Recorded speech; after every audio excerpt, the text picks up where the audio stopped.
tem nos dado a sua misericórdia. Abra sua Bíblia em Deuteronômio capítulo 6. Deuteronômio capítulo 6, versículo 1, irmão.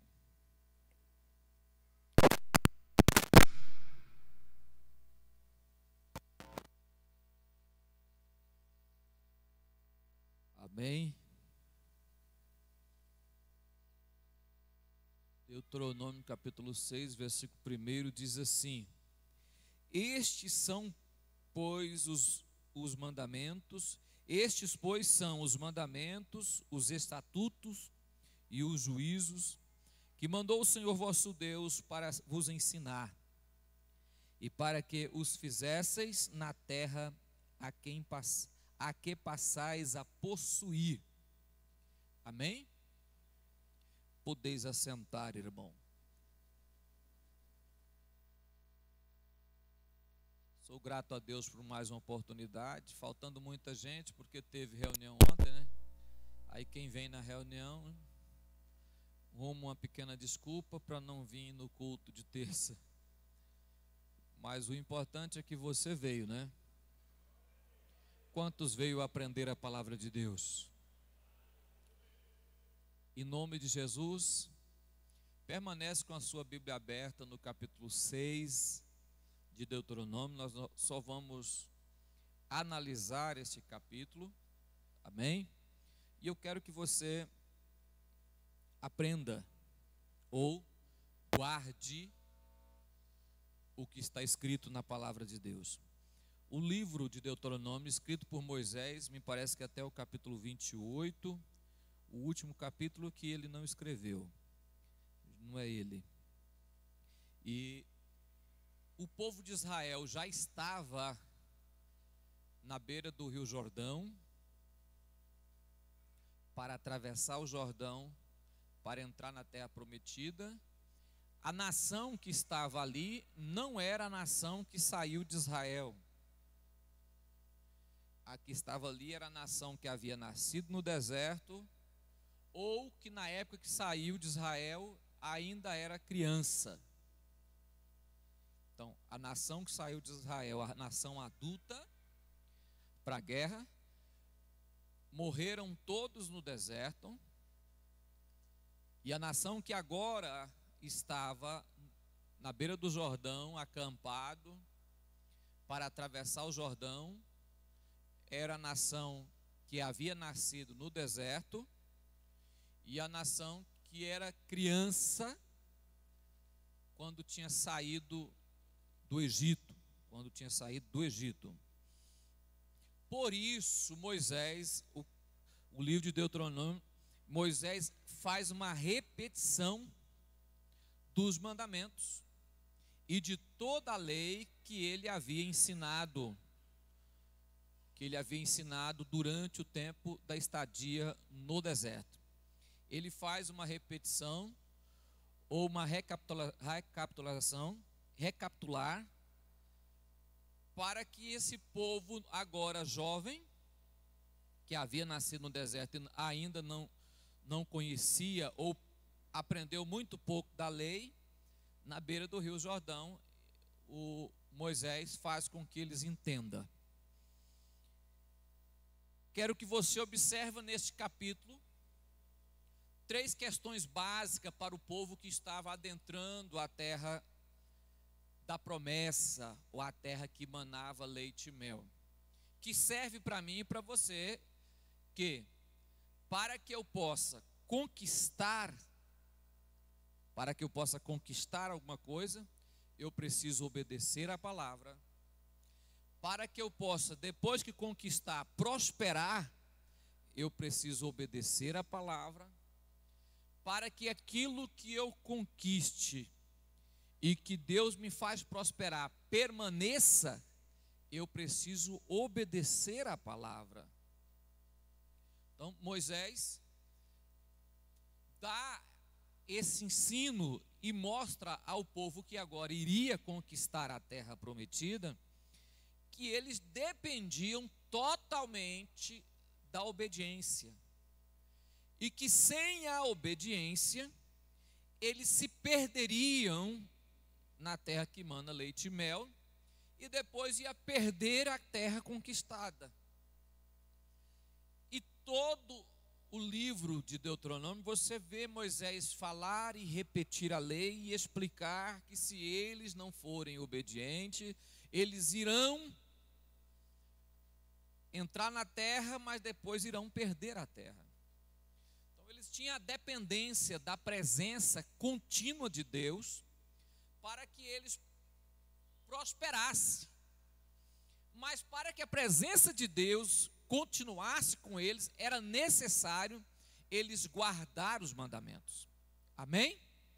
Amém, irmão? Então, eu escolhi aqui o capítulo 6, porque hoje eu quero estar falando com você sobre postura diante dos mandamentos do Senhor. Qual é a postura que eu devo assumir diante dos mandamentos do Senhor? E esse capítulo 6, ele vem para nos dar essa instrução. Não estou aqui nem um pouco preocupado em fazer você pular para cima hoje, porque quem perdeu o culto de ontem perdeu uma mensagem extraordinária, né? Quem não veio na reunião ontem perdeu uma mensagem magnífica, uma mensagem abençoada. Quem veio com certeza ouviu Deus falar com você. E hoje eu quero que você aprenda um pouco da palavra de Deus de forma sistemática.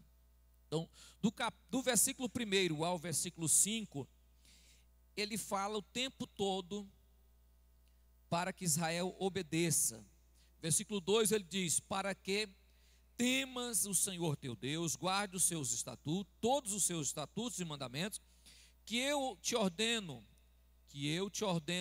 tu, teu filho e o filho do teu filho, todos os dias da tua vida, e que teus dias sejam prolongados. Você guarda, seus filhos guarda, seus netos guarda, os seus dias são prolongados. Ouve, pois, Israel, atentamente, guardes, atenta que os guardes, para que bem te suceda, e se multiplique, e muito te multipliques, como te disse o Senhor teu Deus, de teus pais, na terra que mana leite e mel. Guarde, atenta para os mandamentos, para que Deus possa multiplicar você e a sua descendência. Versículo 4, ouve Israel, o Senhor nosso Deus é o único Senhor. Você sabia que esse mandamento ele é prioritário para hoje, irmão? Eu estava lendo esse texto e eu imaginando como as crianças pensam hoje. Porque vê muito na televisão e nos desenhos animados e filmes, deuses, Deus fulano de tal, Deus fulano de tal, Deus da terra, Deus do sol, Deus do espírito do sol, Deus da lua, né? Vê muito, isso tem muito. Deus forte, Deus flash, né?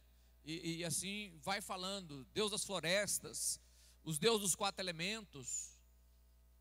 E muitas vezes a gente esquece de falar para os nossos filhos que existe um único Deus. Esse mandamento aqui, ele era o mandamento cabeceira do texto.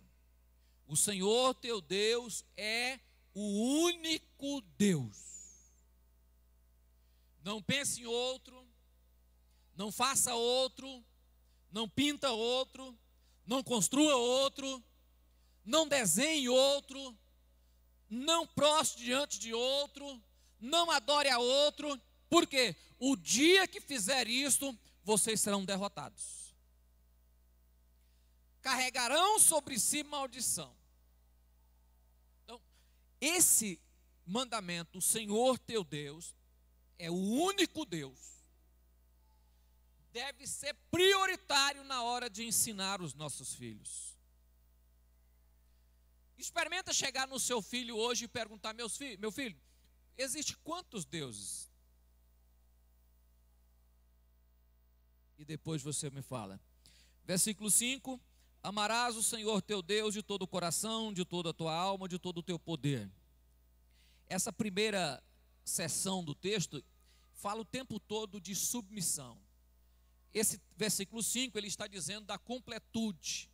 Eu não posso jamais amar a Deus em parte. Eu devo amar a Deus espírito, alma e corpo. Eu devo amar a Deus por completo. Eu devo servir a Deus com todo o meu ser. Este ser é espírito, alma e corpo. Eu devo servir a Deus com o meu coração, com a minha alma, com a minha força. Em outro texto fala com o seu entendimento. Não? Em outro texto fala com toda a tua alma e com a tua força. O que eu quero dizer para você é que não importa essa divisão coração, alma e força, espírito, entendimento, não. O que o escritor está dizendo é: ame a Deus por completo, com todo o seu ser, com toda a força da sua alma. Se for preciso, sofra o dano, mas continue amando a Deus. É isso que o texto está dizendo. Se for necessário sofrer o impacto, sofra. Se for necessário sofrer por causa disso, sofra, mas não deixe de amar a Deus. Quantas pessoas que trocam esse amor por uma noite de sexo, que trocam esse amor por um cigarro de maconha. Quantas pessoas na igreja, crentes, que abandona aqui o único Deus e vai procurar satisfação e amor lá fora. E se perdem, porque ainda não entendeu que se tiver que morrer, morra, mas continue amando a Deus, continue servindo ao Senhor. Pense que Moisés estava falando para uma nação nova, uma nação que não tinha tanta experiência igual a nação que havia saído do Egito, e que ele estava dizendo: olha, que o vosso pai, os pais de vocês, trocava Deus muito fácil. Vocês não façam isso. Ame a Deus. Ame a Deus. Irmão, olhe para mim. Ame a Deus acima do seu dinheiro, acima do seu serviço, acima da sua saúde, acima da sua casa, acima da sua família, acima das pessoas. Ame a Deus acima de tudo. Ame a Deus acima de tudo. Se para você ganhar mais, você terá que negociar esse amor, continue ganhando menos. Continue ganhando menos, mas continue amando ao Senhor. Se para você continuar morando com alguém, terá que negociar esse amor, saia dele, mas continue amando o Senhor. Sofra o dano, mas continue amando a Deus. Versículo 6. Estas palavras que hoje te ordeno estarão no teu coração. Versículo 7. Esse versículo 6 aí, irmão, quase que direto eu falo aqui na igreja. Falo, irmão, que esta palavra fica cravada, fincada, escrita na tábua do seu coração. Quando a Bíblia fala isso, ela está dizendo assim, que será lembrado eternamente, que você nunca vai esquecer esses mandamentos, que não vai haver momentos que você vai esquecer. Depois ele continua recitando isso mais à frente. A primeira postura que você vê até o versículo 5 é a postura da obediência pessoal. Eu preciso entender que os mandamentos é feito para mim. Eu preciso entender que a carapuça não é para o outro, é para mim.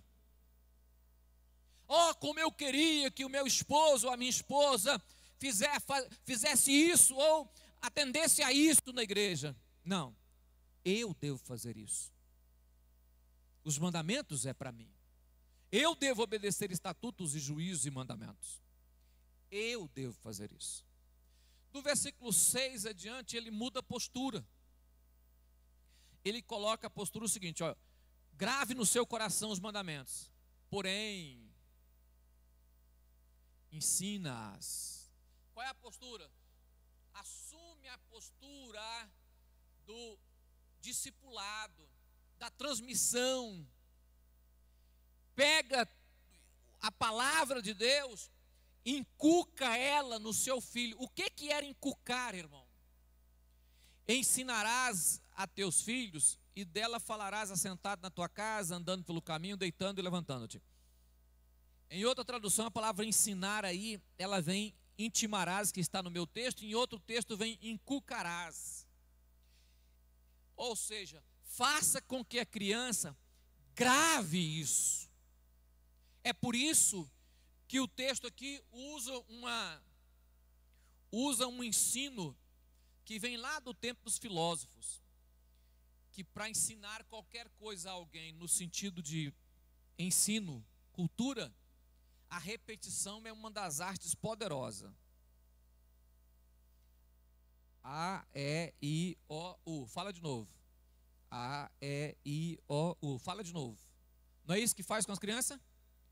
É a arte da repetição. O escritor aí, Moisés, pega exatamente esta base, que já estava bem antes dos filósofos. Ele pega essa base e diz, olha, fale o tempo todo. Fale o tempo todo, fale em casa, fale na rua, fala andando, fala na cama, fala aonde você estiver, fale na mesa. Fale o tempo todo dos mandamentos. Faça com que a criança entenda os mandamentos. Ele pode até, irmão, ter uma tendência desobediente, ter uma prática desobediente, mas se houver colocado a palavra aqui, ó, ela vai dar fruto.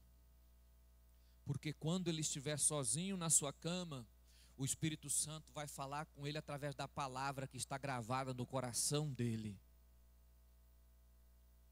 É dever meu e seu. Postura. Qual é a postura? Ensine essa palavra.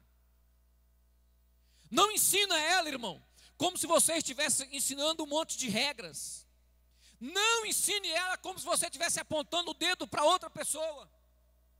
Não ensine ela para que alguém seja um questionador. Não. Não ensine ela para que o seu filho possa questionar os outros na rua. Não. Ensine ela para que o seu filho entenda a vontade de Deus para a vida dele. O desejo de Deus para a vida dele. Amém, irmão? Ele assume essa postura no versículo 8. Ele coloca, também as atarás por sinal na tua mão, e te serão por frontais entre os teus olhos. Versículo 9. E as escreverás nos umbrais da tua casa e nas tuas portas. Ele assume outra postura, a postura de não deixar esquecer a palavra. Eu preciso entender que só o fato de eu ensinar ao meu filho não é o suficiente. Eu terei que colocar esta palavra nos ângulos da casa e aonde eu estiver, para que eu possa lembrar dela, para que eu não possa me perder dela. Porque quando a pessoa vai chegar em casa ou sair de casa, terá que passar pela porta, e todas as vezes que passar pela porta vai lembrar da lei do Senhor. Era isso que o texto estava levando, essa postura, irmão, de você ter que colocar lembretes, para lembrar que existem mandamentos, que existem leis, que existe juízo. É porque muitas pessoas, a tendência nossa é esquecer. É tendência de todas as pessoas esquecerem, irmão. O que a Bíblia está colocando? Que você não pode deixar você esquecer dos mandamentos do Senhor. É a vantagem de você ter uma Bíblia no seu carro. É a vantagem de você ter uma Bíblia na sua casa, na sala, uma Bíblia na cozinha, uma Bíblia no quarto, uma Bíblia na cabeceira da cama, uma Bíblia onde você chegar na casa tem uma Bíblia. Não, lá em casa tem uma Bíblia, quando é difícil achar ela. Na minha casa, se você quiser uma Bíblia, aonde você chegar, você vai encontrar uma Bíblia. Ou nova ou usada, você vai encontrar uma Bíblia. Se eu não estou enganado, na minha casa deve ter umas 12 Bíblias. 6 delas está espalhada, e 6 eu mantenho junto num local só. O que é isso, irmão? Mantenha dentro da sua casa a palavra de Deus. Faça com que ela seja visível. Torne esta palavra, que as pessoas reconheçam isso, entenda, para que todas as vezes que alguém entrar na sua casa, ou até você mesmo, ao entrar na sua casa, você vai olhar e vai ver a palavra de Deus. E essa semana eu estava pensando uma coisa, eu acho que está na hora de pegar uma Bíblia e pregar ela do lado da televisão, né? Que toda vez que ligar a televisão, pastor Adilson, na hora que ligar a televisão, vai lembrar que tem algo que não pode assistir a Bíblia. Isso aqui eu não posso assistir, a Bíblia está bem aqui na minha frente. Não é possível que eu tenha coragem de assistir essa questão feia aqui com a Bíblia bem aqui na minha frente. Já que nós não conseguimos mentalizar a presença de Deus que é constante, né?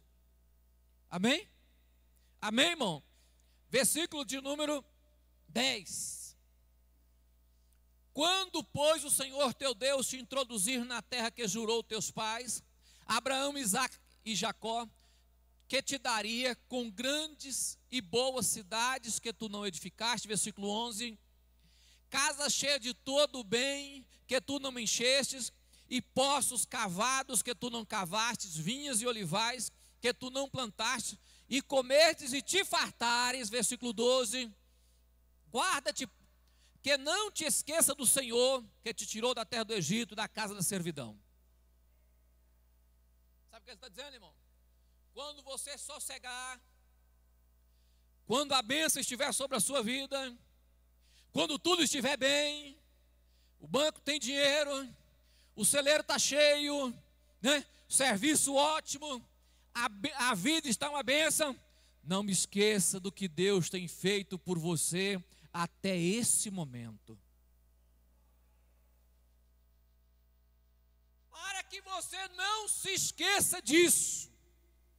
Lembra o tempo todo que fui eu quem te tirou do Egito. Você vai ver isso mais adiante.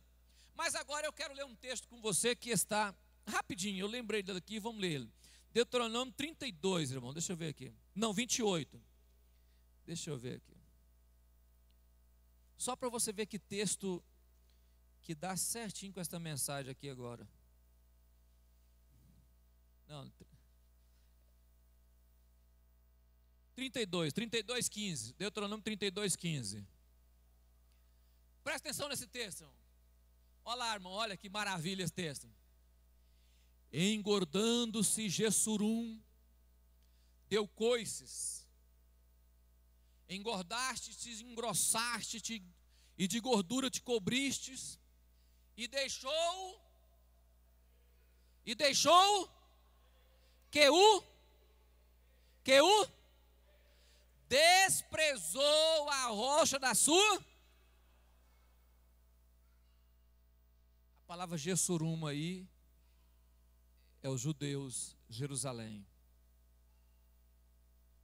É o povo de Israel. Olha para mim aqui, irmão.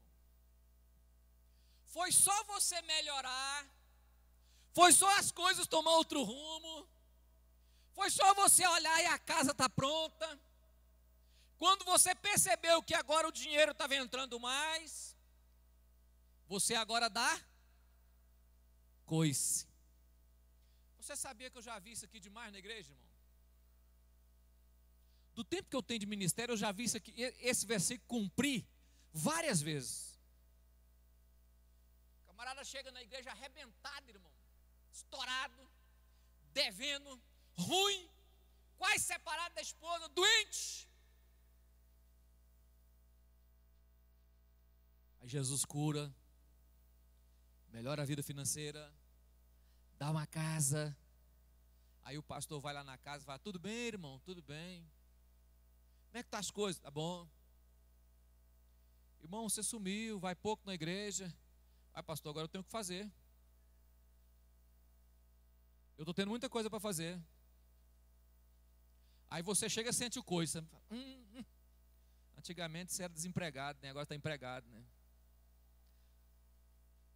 Agora você tem até que esperar a janta, porque antigamente você ia para o culto sem janta, mas agora você pode esperar a janta, porque você sabe que é coisa boa, né? Ô, irmão, você não está nem pagando dízimo. Dá dinheiro para pastor, rapaz? Mas quando chegou aqui, não lembrou que foi o pastor que orou, não. O coice é imediato. Dá dinheiro para pastor? Mas quando chegou aqui, chegou de mão vazia. Isso acontece com muita gente, irmão. É só engordar. É só engrossar o pescoço. Sabe o que é engrossar o pescoço, irmão?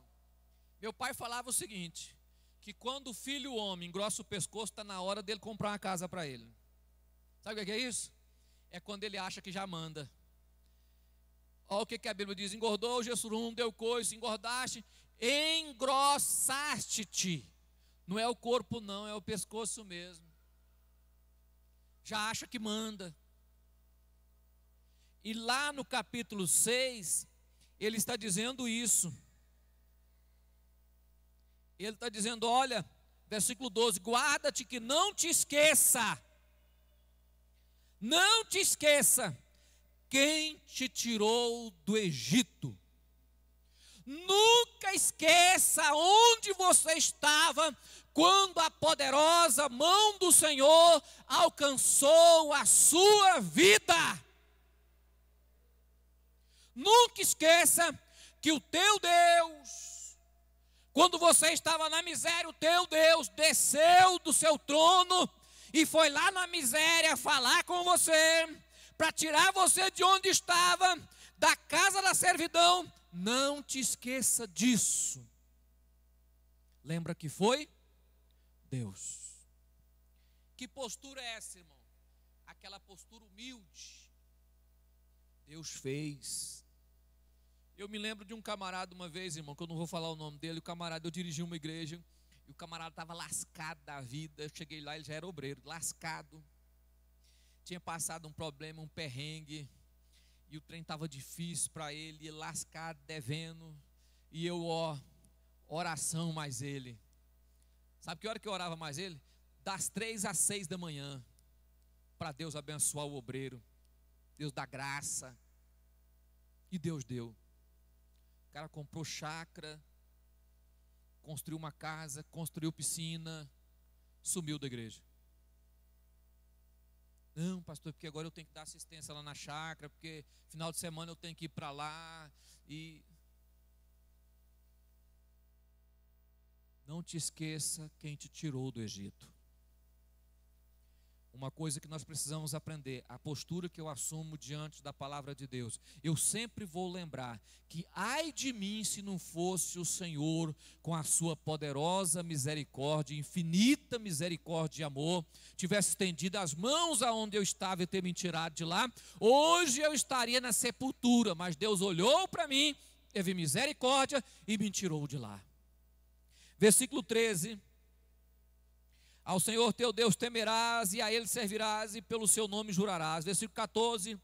Não seguireis outros deuses, os deuses dos povos, onde houver a roda de vós. Versículo 15. Porque o Senhor vosso Deus é um Deus zeloso no meio de ti, para que a ira do Senhor teu Deus se não acenda contra ti e destrua de sobre a face da terra. Versículo 16. Não tentareis o Senhor vosso Deus como tentaste em Massá.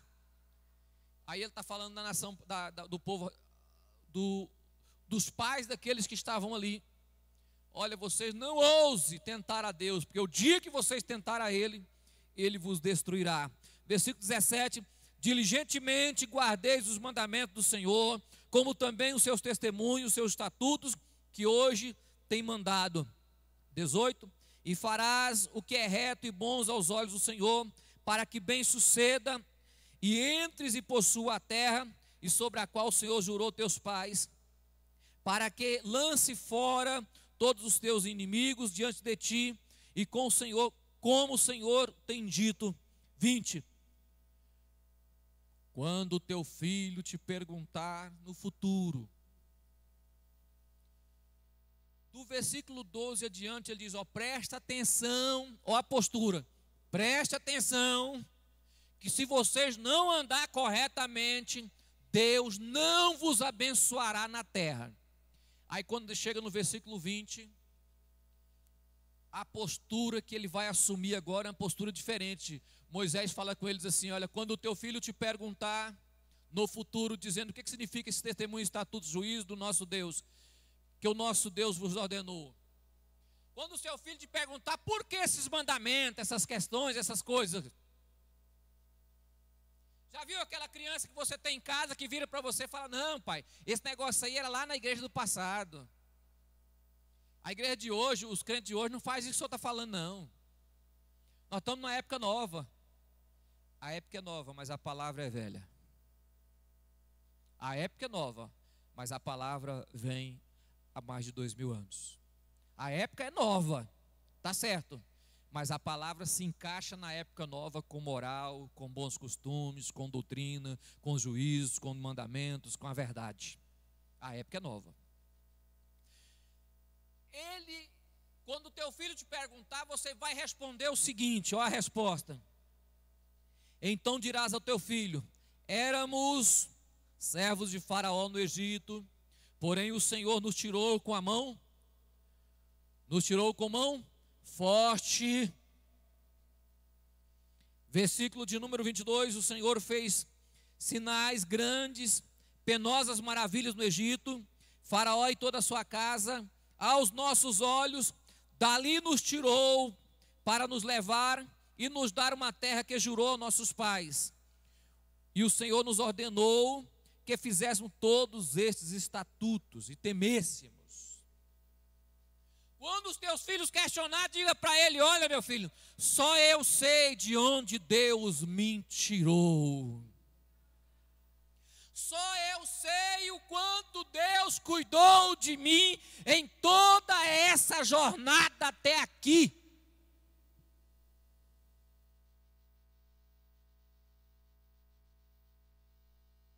Quando os meus filhos me perguntam: pai, por que isso? Para que tanta submissão? Porque eu sei até quando Deus me guiou e de onde Ele me guiou até chegar aqui. Você lembra? Você lembra o que você era e o que Deus fez por você? Agora olhe para mim, irmãos. Mandamentos não é peso, mandamentos não é dor, mandamentos não é imposição, mandamento é livramento, mandamento é bênção. Mandamento é justiça de Deus sobre a nossa vida. Mandamento é prazer. Mandamento é graça. Mandamento é alegria. Mandamento é livramento de Deus na nossa vida. Ah, não, esse negócio, esses mandamentos é pesado. Não, irmão, não é pesado. Fala para os seus filhos que Deus tem operado milagres extraordinários na sua vida. Fala para o seu filho igual Jó olhou quando Deus o perguntou: e agora, Jó? Ele disse: Senhor, antigamente eu ouvia falar, hoje os meus olhos te veem. Vira para o seu filho e fala: meu filho, antigamente eu ouvia falar de Deus, hoje eu sinto Ele na minha vida. Explique isso. Que postura é essa? É postura de você assumir a palavra como bênção para a sua vida.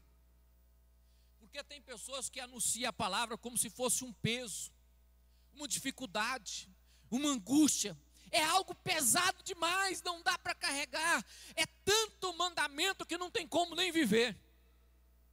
Irmãos, os mandamentos do Senhor nos traz liberdade. Quantos escravos estão na rua, na calçada? Quantos homens saem do serviço, antes de chegar em casa já gastou o dinheiro da família?